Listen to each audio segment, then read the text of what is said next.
Step outside into any suburban neighborhood at dawn, and you will witness a curious, modern paradox. You'll see modest homes, perhaps with peeling paint or aging roofs, but sitting in the driveways are gleaming, 7-passenger fortresses.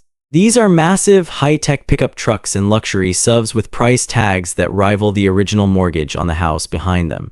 We have entered a strange era where the vehicle you drive is no longer just a tool for transportation. It has become a mobile monument to a financial lie. It is a suit of armor we wear to hide the vulnerability of our bank accounts.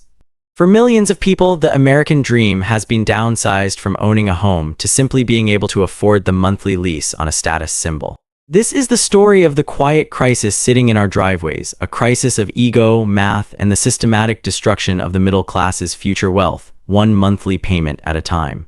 For decades, there was a simple, unwritten rule of financial survival. Don't buy a car that costs more than half your annual salary.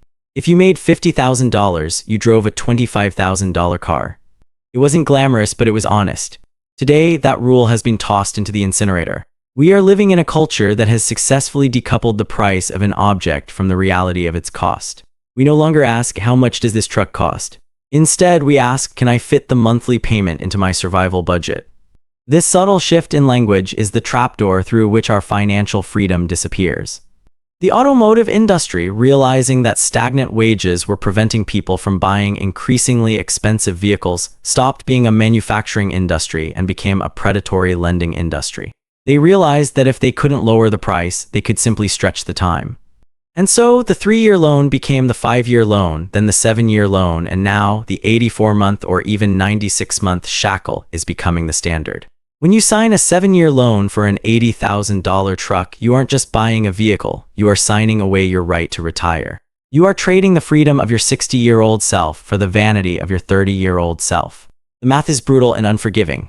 A modern luxury truck equipped with leather-ventilated seats, massive touchscreens, and towing capacities that most owners will never utilize is a depreciating asset. The moment you pull that heavy metal frame onto the public road, thousands of dollars in value vanish into the exhaust. By year 3, the new car smell is gone, the technology feels slightly dated, and the seats have begun to wear, but you still have 4 years of heavy payments left. Most people find themselves underwater, meaning they owe the bank more than the vehicle is actually worth. This is the moment where the trap snaps shut. Because the owner is bored or needs a change, they go back to the dealership and roll over that negative equity into a new loan. They are now paying interest on a car they no longer own, added to the debt of a new car that is losing value every second. It is a financial hamster wheel designed by geniuses to ensure you never, ever reach the finish line. The psychology behind this behavior is even more profound than the math. Why do we do this? Why does a man working a retail job or a woman nursing in a high-stress ward feel the need to drive a vehicle that consumes 30% of their take-home pay? The answer lies in the identity facade. In an age where home ownership feels impossible for many, the car has become the primary way we communicate our worth to the world. We live in a digital gallery where everyone is performing a version of success. If you can't show a deed to a mansion, you can at least show a key fob to a luxury SUV. We use these vehicles as a shield against the feeling of stagnation. The marketing departments of these companies are not selling you four-wheel drive. They are selling you the idea that you are rugged, independent, and successful. They show you commercials of trucks climbing mountains, implying that if you own this machine, you are the kind of person who conquers obstacles. But for most, the only obstacle they are conquering is the traffic jam on the way to a job they hate, specifically to pay for the truck they use to get there. It is a closed-loop system of indentured servitude. We must talk about the hidden erosion that follows these payments. A $100,000 truck doesn't just have a high monthly bill, it has high-velocity maintenance costs. The tires for these massive rims cost 4 times as much as a standard sedan. The insurance premiums for a high-value, high-theft risk vehicle can easily rival a grocery budget. Then there is the fuel, the literal burning of cash. Driving a vehicle that gets 15 miles to the gallon in a world of fluctuating energy prices is like having a hole in your pocket that grows larger the faster you run. When you add it all up, the payment, the interest, the insurance, the gas, the repairs, many people are spending more on their vehicles than they are on their own health, their children's education, or their retirement savings. We are cannibalizing our future to look impressive in a parking lot. We are sacrificing the long-term great for the immediate okay. The most heartbreaking part of this reality is the opportunity cost.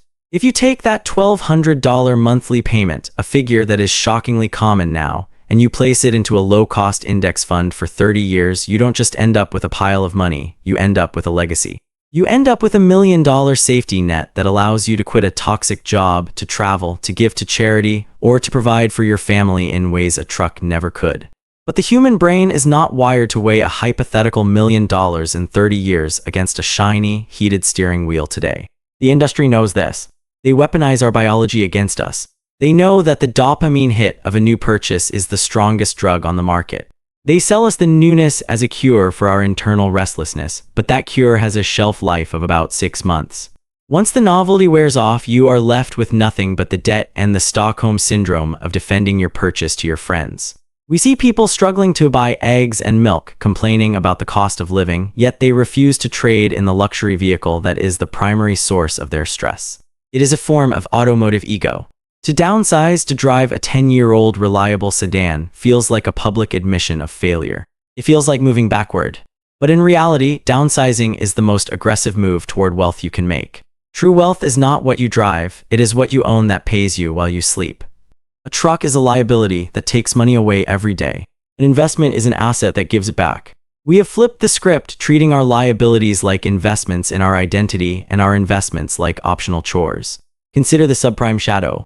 Just as the housing market was built on a foundation of sand in 2008, the auto loan market is currently built on a foundation of extended terms. There is a growing population of people who are one missed paycheck away from losing the vehicle that is their only way to get to work.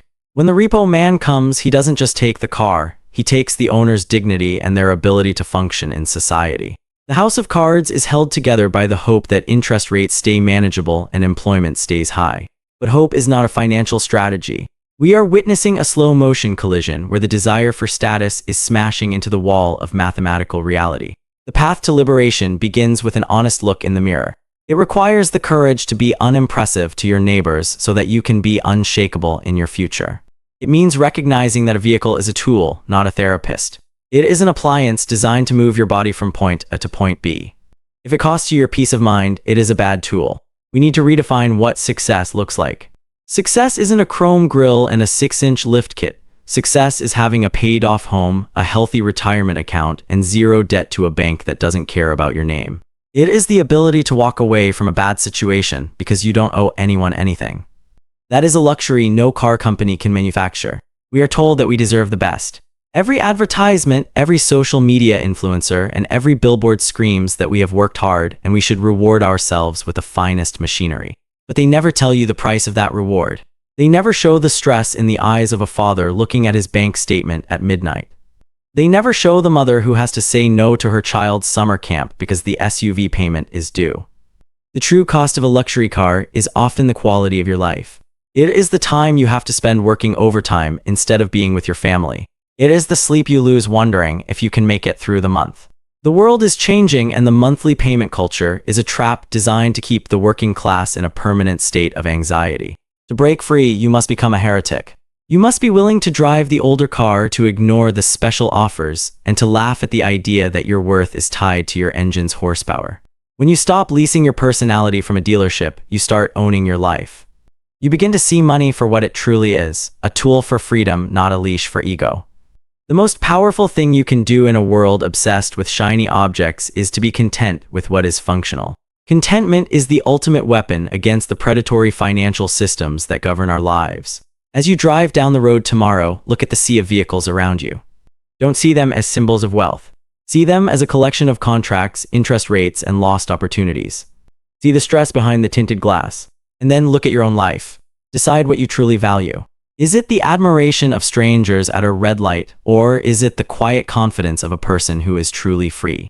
The choice is yours, but remember, the bank always wins the race unless you choose not to run it. True prosperity is the silence of a paid-off life. It is the peace that comes when you realize that you don't need a $100,000 machine to prove that you exist. You are enough without the chrome. You are enough without the leather. You are enough without the debt. The tragedy of the modern financial landscape is that we have been taught to value the display of wealth over the security of wealth.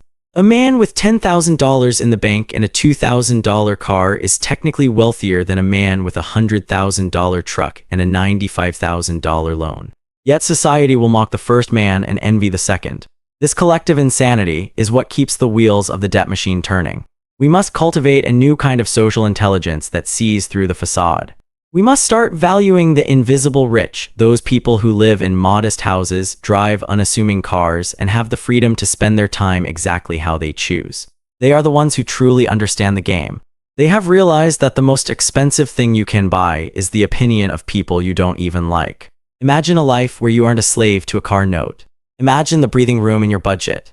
Imagine the emergency fund that actually exists because it isn't being drained by a high-interest auto loan.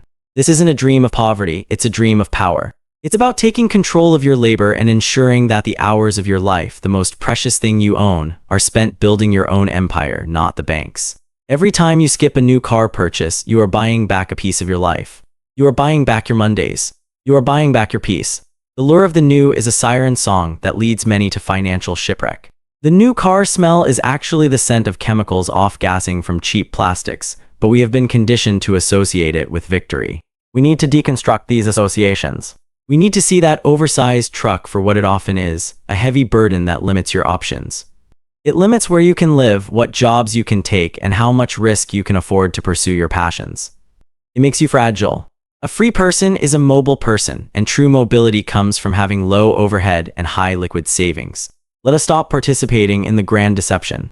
Let us stop nodding along when someone says they had to get a new car because their old one needed a $1,000 repair. $1,000 is less than 1 month's payment on a new luxury truck. It is almost always cheaper to fix what you have than to sign your soul away for something new. But our culture hates old. We are taught to discard and replace. We treat our vehicles like smartphones, expecting to upgrade every 2 years, forgetting that a car is the second most expensive purchase we will ever make. This disposable mindset is the engine of our own bankruptcy. In the end, the car you drive is a footnote in the story of your life. Nobody will stand at your funeral and talk about the trim level of your SUV or the torque of your engine. They will talk about your character, your kindness, and the security you provided for those you loved. If you sacrificed that security to drive a gleaming monster, you made a poor trade. You traded the eternal for the temporary. You traded the real for the shadow. It is time to wake up from the automotive fever dream and realize that the road to happiness is not paved with asphalt and high-interest debt. It is paved with the quiet, humble stones of financial discipline and self-respect. As we move deeper into this century, the pressure to conform will only grow. The cars will get smarter, the screens will get bigger, and the loans will get longer. The temptation will be everywhere, whispered in every advertisement and shouted in every social media feed. But you have the power to say no. You have the power to walk a different path. You can choose to be the person who values freedom over flash. You can be the one who understands that the best car in the world is the one that is fully paid for and allows you to live a life without fear. The greatest luxury of all is not a vehicle that drives itself, it is a life that you own yourself. Stop looking at the truck in the next lane with envy. Instead, look at it with a sense of understanding. Understand the weight that the driver is carrying. Understand the hours of life they have traded for that metal box. And then turn your gaze to your own path. Find joy in the simple, the reliable, and the paid off. Wealth is not a number on a speedometer, it is the absence of anxiety in your heart. It is the ability to look at your future and see a horizon of possibilities, rather than a mountain of bills. This is the truth about money and the machinery we use to hide our lack of it. It is time to stop the performance and start the liberation. Break the cycle. Reject the status. Own your future. Because the most beautiful thing you can ever drive is the vehicle of your own independence, fueled by your own wisdom, and headed toward a destination of your own choosing, free from the chains of a monthly payment. As we conclude this exploration, let us reflect on the concept of true utility. A vehicle is meant to serve you, not the other way around. If you are serving your car, working extra hours, sacrificing your health, and stressing over every scratch, then the roles have been reversed. You are the servant and the car is the master. Reclaim your position. Reclaim your time. Reclaim your wealth. The modern world will try to convince you that you are what you drive, but you know better. You are the architect of your own destiny, and a real architect doesn't build their life on the shaky ground of depreciating metal. They build on the solid rock of financial truth. Drive what you need, save what you can, and live the life you actually deserve, not the one you were told to buy. The road is long, but it is much easier to travel when you aren't carrying an $80,000 weight on your back. Be free, be wise, and most of all, be the master of your own money.